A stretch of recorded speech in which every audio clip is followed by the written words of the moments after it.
A new week is already on the horizon in the National Football League. It's a Tuesday, so after the conclusion of Monday Night Football, the rest of the league is getting ready for a new week ahead. It is week number 6, 18 weeks of this NFL season. At the end of this week, hey, we're a third of the way done already through the NFL campaign. It has not been a kind early start for the Las Vegas Raiders. A huge upset in Baltimore. That was the good. But Devante Adams, he's already pissed. He wants to be traded. Business decisions has been made in this organization. And your quarterback room is in question. Gardner Minshew got benched in the second half in Denver on Sunday. They lost to the Broncos, did Las Vegas big, 34-18, coming nowhere close to even covering as a 2.5-point road underdog at Mile High. So head coach Antonio Pierce trying to figure out and evaluate who's going to get the starting nod in week number 6. Will it be Minshew or will it be the second-year pro out of Purdue, Aiden O'Connell? Here were the stat lines, Joe, against Denver in Denver on Sunday. Minshew, 12 of 17, 137 yards, a touchdown, and 2 interceptions. In fact, an interception that greatly changed the trajectory of this game and perhaps his career in Las Vegas and the season. The Raiders were up 10-zip at the end of the opening quarter. They were driving early in the second quarter, deep in Denver territory. Gardner Minshew gets picked off by Patrick Surtain II, who takes it back 100 yards for a pick 6. He ended up throwing another interception in the third quarter to find a seat on the bench. All right, come on, Aiden O'Connell. Double-digit starts a year ago in his rookie season, albeit an old rookie out of Purdue. 10 of 20 for 94 yards and an interception against a stingy Broncos defense. Whatever way you slice it, Joe, doesn't look overly optimistic for whatever quarterback decision is made in Sin City. Yeah, all right, congratulations.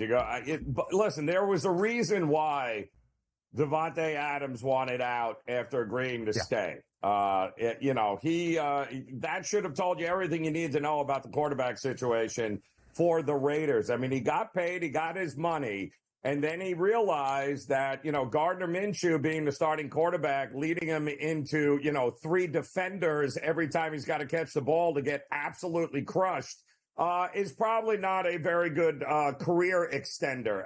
Not to mention that O'Donnell, the kid backing him up here, is just as bad. So this has gone from bad to worse. I don't know who thought the Raiders were really going to be competitive this year anyway. Right. But it's gone from bad to worse, and it all starts with the organization deciding that Minshew or Donald were going to give you your best chance at winning games, and neither are capable of anything other than being a backup and having to come in to start maybe a game or two at best in the season. And that's kind of the case here, right? Gardner Minshew is as reliable of an experienced backup quarterback as you could want around the National Football League, as we saw last year with Indianapolis, leading the Colts to a potential playoff spot and a winning record. It is what has earned him this contract. And if you ask Gardner Minshew, he is going to tell you he is capable of being a starting quarterback and a successful one in the National Football League. And I do think there is some credence to that, but maybe not the future of your franchise. Aiden O'Connell, who was drafted out of Purdue, who had a lot of experience last year, who did not win the starting job in favor of Minshew. It's not like they're hoping to see what the young guy has. He's 25. It's why the Raiders, Joe, before this season even got underway, expected to probably be one of the worst teams in the NFL, at least with one of the worst records, 6-11, 7-10, more than likely drafting in the top 10. It's why every mock draft had a quarterback, whoever that might be from the college ranks, being drafted by Las Vegas. Carson Beck, Shedeur Sanders, Quinn Ewers, whoever it might be, going to Las Vegas. There was already a thought they would be having a quarterback change starting in 2025. It's just happening earlier than maybe anticipated in 2024. You saw the win total for Las Vegas, 6.5. The under has the juice at -134. That will be the interesting thing to me, Joe, because you could make an argument, and I think it's very sound, that Antonio Pierce is the permanent head coach in Las Vegas because he did not quit, and his roster did not quit on him a season ago as the interim head coach after they dismissed Josh McDaniels before Halloween. He got the buy-in of that team to go 7-1-1 against the spread in the 9 games as a head coach, winning outright 5 times. The question, I think, for Las Vegas is maybe not how many wins the Raiders end up with, Joe, but how competitive they are each and every week in the NFL to maybe cover a bunch of games. They're listed as a 3-point home favorite on Sunday afternoon hosting Pittsburgh. Which is kind of funny in its own right there. Listen, the bottom line to me is defensively, you still have one of the best edge rushers in the game there, provided you can keep him healthy there. They've got some nice pieces, but listen, Pierce has been a head coach, and his style is that you're going to need to be able to run the ball and play defense in low-scoring games. That's what you're going to need to do. And unfortunately, in these games so far this season, they've gotten themselves into some shootouts that's not how you're going to win football games. They need to be able to run the ball and play lower scoring games. And when they don't do that, it's going to look as ugly as ever. Now, whether or not they can change that with a change of quarterback, I don't know who cares who hands the ball off, but apparently Pierce does. Zamir White is really the guy for Las Vegas to know in the backfield. As for maybe a top target, Devante Adams, he's not going to be in Las Vegas long. Head coach Antonio Pierce asked about where things went wrong with Davante. Quote, "I don't know. You have to ask Davante." Any updates on his situation? Quote, "It's status quo." Yeah, I don't know exactly where Devante Adams goes. I just know it's not going to be in Las Vegas for much longer. Injury updates around the National Football League up next. Live right here on the early line on SportsGrid. As soon as 1 week ends in the National Football League, it's already time to get ready for the next. Week 6 is on the horizon. Some conflicting reports, Joe, around Kansas City wide receiver Rashee Rice and the extent of his injury that he suffered early in Week 4 in the game against the Chargers. Of course, after Patrick Mahomes threw a pick, he was trying to make the tackle. So was Mahomes. Mahomes goes in to the right knee of Rice. It seemed as though it would be a significant knee injury, and we would know about a week ago that Rice's season had come to a close. But there's been some weirdness. They haven't really talked about the extent of the injury. He was placed on IR ahead of week number 5, so out for at least a month. There were some optimistic reports. He's apparently going to go under the knife today to figure out the true extent of the injury. We had ESPN's Adam Schefter providing more of a positive update, and then perhaps the real one from NFL Network's Ian Rappaport. While Chiefs star Rashee Rice's season is expected to be over, he did receive positive news today from Dr. Dan Cooper. Rice needs his LCL repaired, but there is a chance that's the only ligament to be repaired. He expected to make a full recovery. So I'm not sure if the fear was, hey, this guy might not be ready even for the start of 2025 based on how gruesome the knee injury was. And this is the good news, but I don't think it means that Rashee Rice comes back by the time we get to mid-December. I don't think it's even remotely close. I don't understand what the confusion is here or why we're pretending like it's anything other than what we saw it for our own eyes here.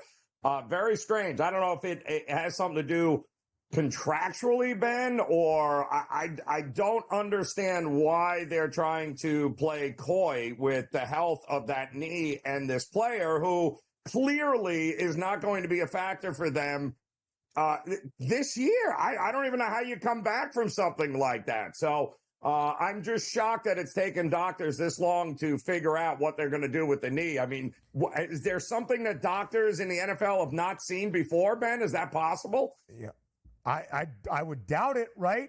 And we had the Pro Football Doc, Dr. David Chow, on the show last week at the end of the Week 4 Sunday slate, and he said, listen, it's pretty easy to determine if there is a torn ACL or what the structural damage is. He did not anticipate Rice being back at any point in 2024, and neither would I, despite the slightly conflicting reports. Adam Schefter then following up on his first kind of optimistic report, saying Rice's season is more than likely done. Rashee Rice, at a point, was the leading receiver in the National Football League. Currently, at the end of 5 weeks, that's Houston's Nico Collins. In fact, he is the only guy with more than 500 yards. He's got 567, Joe, and he exited Houston's win on Sunday against Buffalo early after a long touchdown toss from C.J. Stroud, where he came up a little bit limp because of a hamstring injury. The Texans immediately after the game said, hey, it's day-to-day. We'll monitor Nico Collins' status moving forward. Now they are calling it week to week. Not the best sign that Nico Collins will play on Sunday if they even need him against New England. Yeah, no. Well, I mean, listen, there were a few injuries concerning in that Houston game as guys were starting to get banged up. Their running back situation isn't great. They do have enough depth in wide receiver, which is great, but that's still not a great that's not a great loss for them at all. So I do think that injuries starting to pile up a little bit here for Houston, which is concerning. And the fact that they won that game is good against Buffalo, but in a lot of aspects, they probably shouldn't have.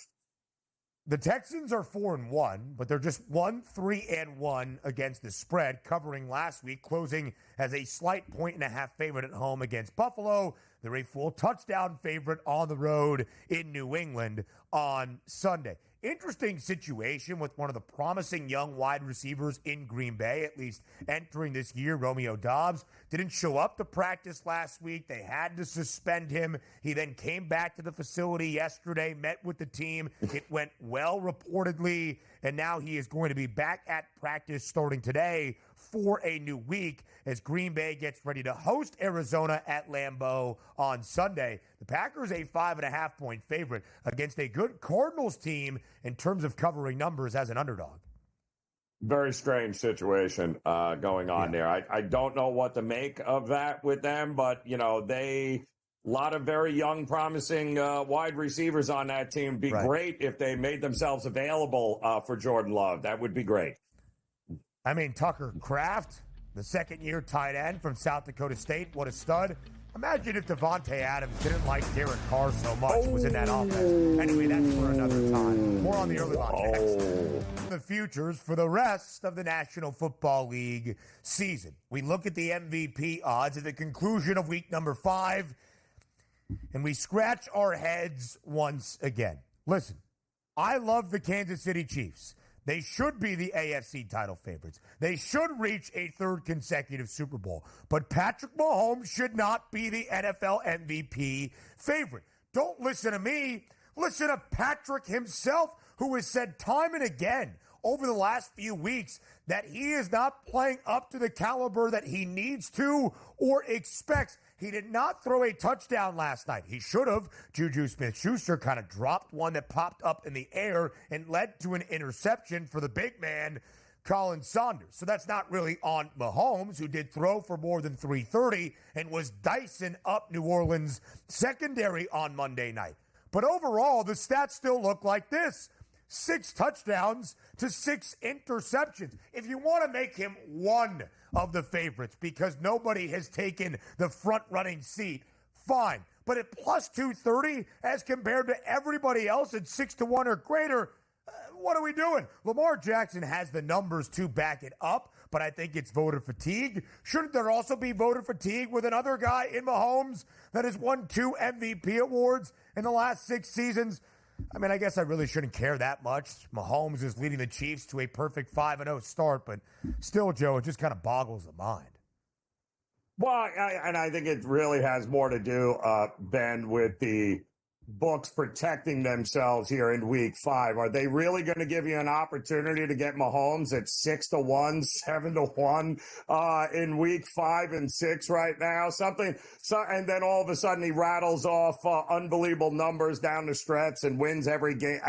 They're just not going to expose themselves to give you or us an opportunity to take him at anything more than what that number is right now. The question is, how much faith do we have in anybody else, let's say by week 13, Ben, having racked up enough quality numbers and stats and perception that they are better than Mahomes and deserve? Because let's say they're undefeated. Let's say they're 13-0 heading into week 14.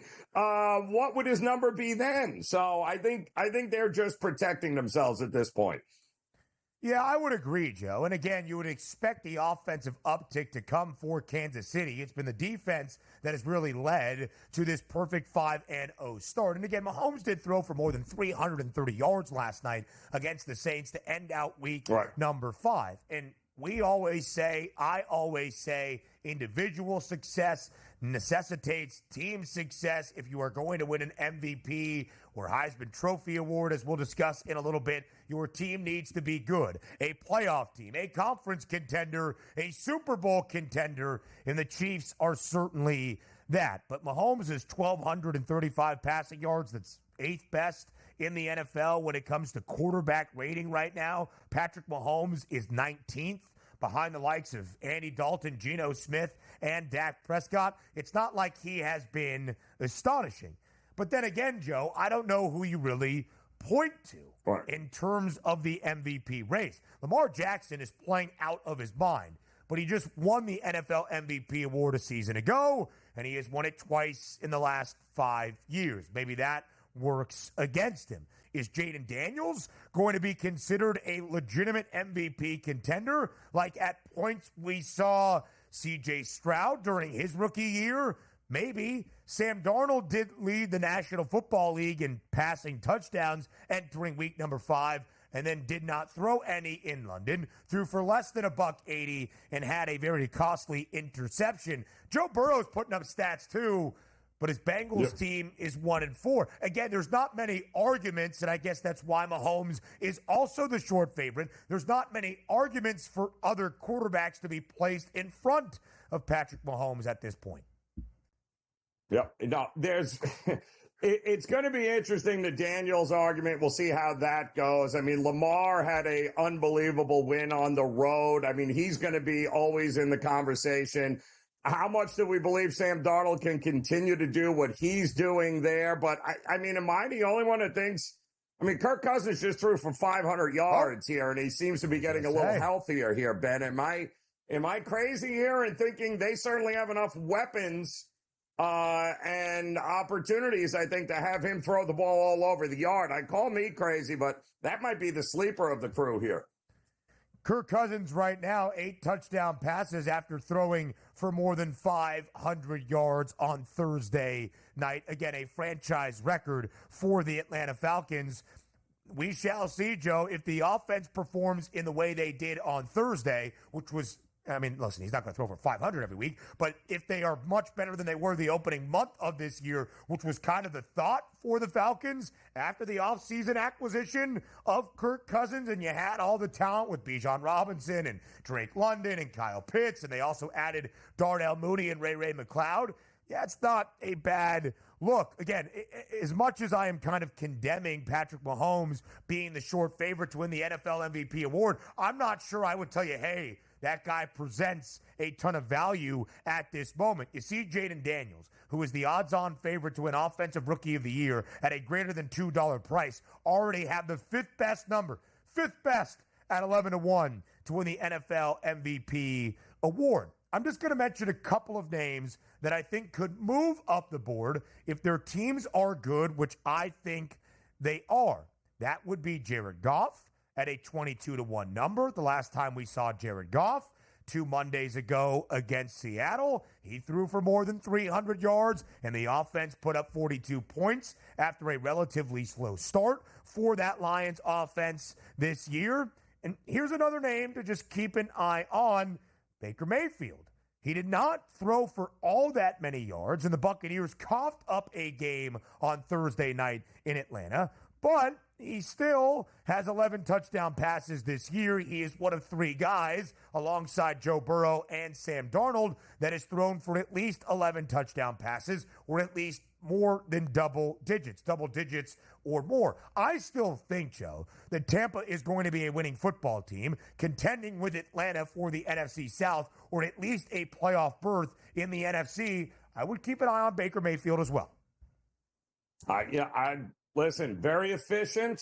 Playoff, some experience now coming back in a very winnable division. There is nothing not to like, or at least at this point in the season, Ben. These are the kinds of guys you got to have if you're going to take a shot and you're going to tie up some money. And he's a guy that you might want to consider, because you got to believe Tampa at the end of the day, and Atlanta are the 2 that are going to battle it out when it's all said and done. 40-1 is the price on Baker Mayfield right now, inside the 15 best, but again, only barely in the top 15. Aaron Rodgers, 65-1. Maybe that's an indication of where this season goes for the New York Jets. You were hoping Aaron Rodgers would look like the 2-time reigning NFL MVP that went back-to-back in 2020 and 2021. Instead, he looks like a 40-year-old quarterback off a torn Achilles who had his worst career statistical season in 2022. Not a good sign. Joe, last year, part of the MVP conversation was Christian McCaffrey. Of course, he has not played this year for San Francisco, but there was a thought, hey, if anybody can keep a quarterback from winning the NFL MVP award, it might be CMC. Saquon Barkley, shortest non-quarterback price, albeit at 75-1. Yeah, it's non-quarterbacks are going to be tough here, Ben, because of the injuries, are they not? And that's going to be the problem that we have. Are they going to have that kind of impact on the game and for their team moving forward? There's usually always one, but at this point, I don't know that anybody is stuck out. Usually Jefferson would have been a guy I had said that we should probably consider, and still may be a guy we want to consider if they keep winning games. And I do want to just mention quickly Josh Allen, off to an MVP start, but the last 2 weeks has not been great. 9 of 30 against Houston.